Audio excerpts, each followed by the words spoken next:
The Spitfire is a beautiful automobile, a thing of wonder penned by an Italian genius. But it almost never happened. If not for a chance find in a dusty corner of a factory, it would have remained merely a could have been. But Triumph produced a car that still inspires new creations today and has a strong and loyal fan base around the world, nearly 60 years after it burst on the scene. Here's the Triumph Spitfire story.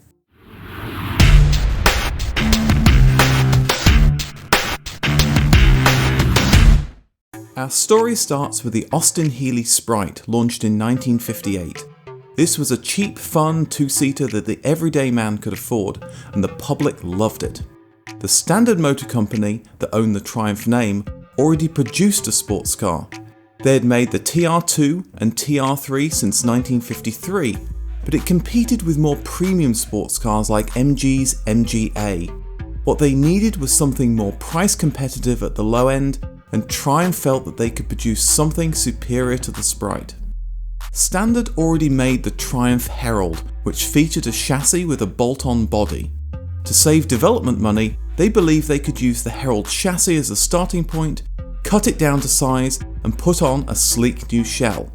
So in 1960, the Triumph boffins got out their angle grinders and got to work under the project that was codenamed BOMB.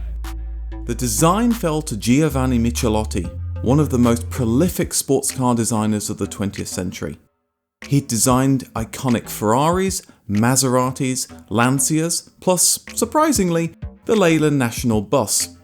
He'd already designed the Herald for Triumph and was brought in to work his sports car magic for the BOMB project.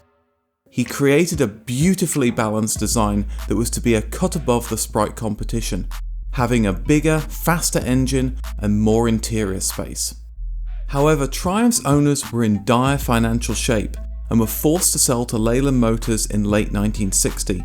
The BOMB project was forgotten as Triumph and Leyland focused on merging operations.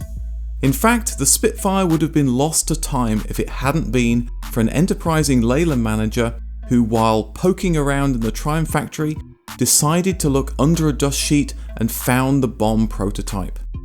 Leyland loved the idea and started the project up again in July 1961. It was brought to market in an amazingly short time, launching in October 1962, just 15 months after Leyland had found that dusty prototype. It helped the chassis was already being used on the Triumph Herald, but it's still surprising that it was completed so quickly.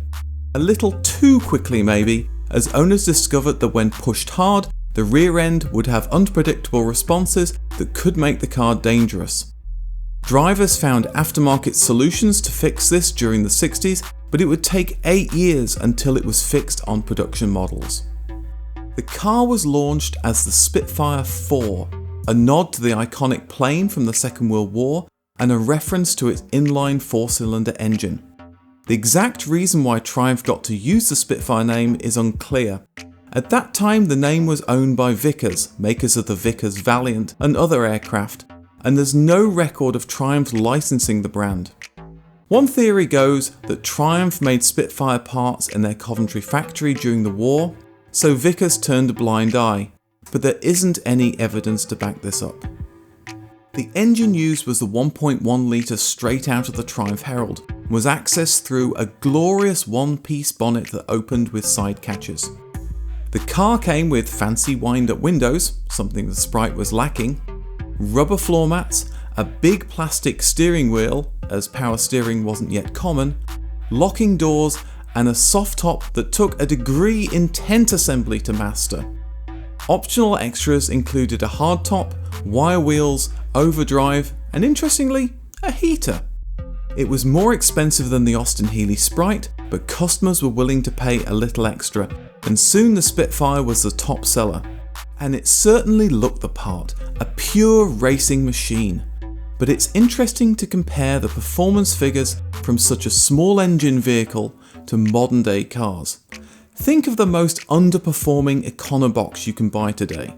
That car can go faster from 0 to 60 than the first Spitfire, which took over 16 seconds. But the Spitfire was about enjoying the open road and customers loved it.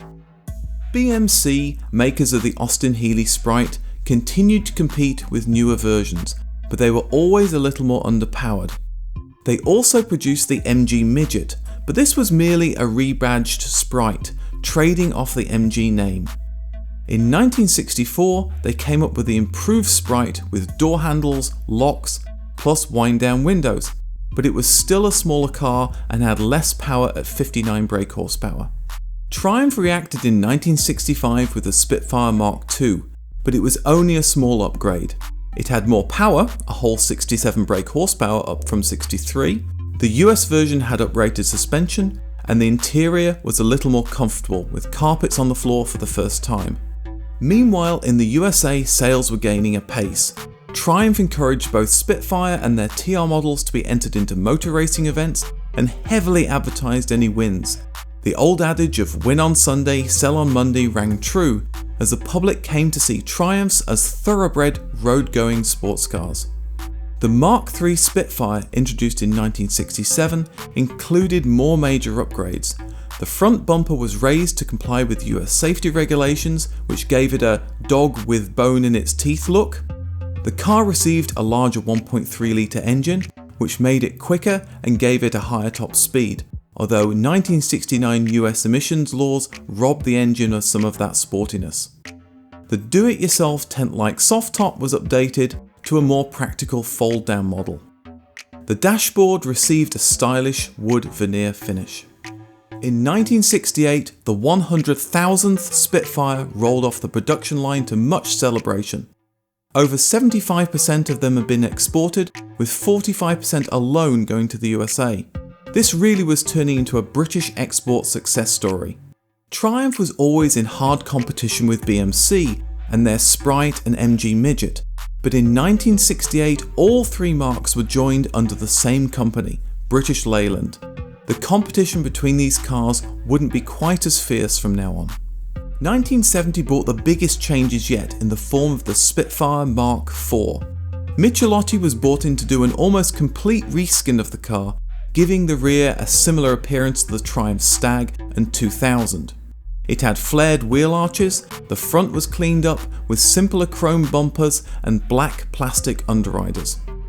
Enthusiast drivers were happy that the rear end stability problems were finally solved. The dashboard got a big change.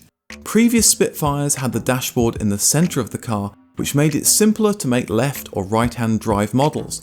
But the Mark IV put the dashboard behind the steering wheel, something that had been added to the US 1969 Mark IIIs. And the heater was now finally standard equipment. But problems were just starting with parent British Leyland. As the 70s rolled on, money got tight, which robbed the Spitfire of major updates. However, for now, sales continued to be strong, and it seemed to be easy for British Leyland to keep raking in the export cash from their range of pocket sports cars. In 1966, Triumph had introduced the Michelotti-styled GT6, a coupe version of the Spitfire with a larger 2-litre 6-cylinder engine. The project had started out trying to make a coupe version with a Spitfire 4-cylinder engine, but the weight of the roof made the car too slow, so a larger engine was used. It unfortunately also inherited the Spitfire's rear-end stability issues. The Mark II GT6 was launched in 1969 with Spitfire Mark III styling cues. The Mark III arrived the following year in 1970, taking interior and styling changes from the Spitfire Mark IV. The GT6 never sold in the numbers British Leyland had hoped and was discontinued in 1973. There was a constant complaint from US salespeople that the British management only designed cars for the UK market. They didn't understand the features needed by drivers in other countries. For example, North American temperatures were more extreme and cars did more sustained highway cruising. This affected the Spitfire less than other models, but it was something that lost sales along the way. In 1974, the Spitfire was renamed the Spitfire 1500, with the bigger 1500cc engine producing a faster car than before. But in the US, further emission requirements meant the new car was actually slower than the Mark II, Mark III and Mark IV. US front impact laws meant large black overriders on the front and rear bumpers which made the car look ugly. However, handling was further improved, making it a really fun driver's car. British Leyland decided not to invest further in the Spitfire. It was probably down to the general lack of finances after being bailed out by the government in 1975, but certainly impending US legislation making open tops harder to sell didn't help. Furthermore, Japanese imports like the Datsun 240Z were continuing to eat into the British sports car market share, and competing with them would have required a big injection of cash. By the late 1970s, British Leyland were looking to close the Canley factory where the Spitfire was produced. It had built the Triumph saloons and TR models, but those models had ceased or been moved to other factories.